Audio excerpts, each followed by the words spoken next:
So in this video, we're just going to have a look at another question involving relative formula mass.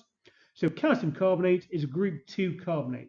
The relative formula mass of another group 2 metal carbonate is 84, right? So it's told you this is 84 in the question. So the relative formula masses of carbon is 12 and of oxygen is 16. Calculate the relative atomic mass of the group 2 metal. So the steps that you're going to take to go and work this out, work out the mass of the carbonate to start off with. So we've got 1 carbon and 3 oxygens, which would give us a relative formula mass of 60.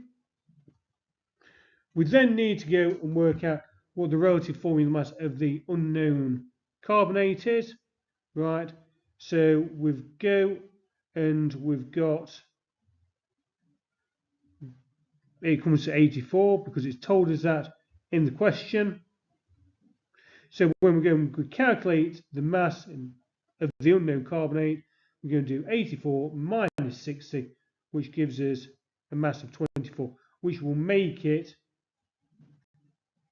magnesium.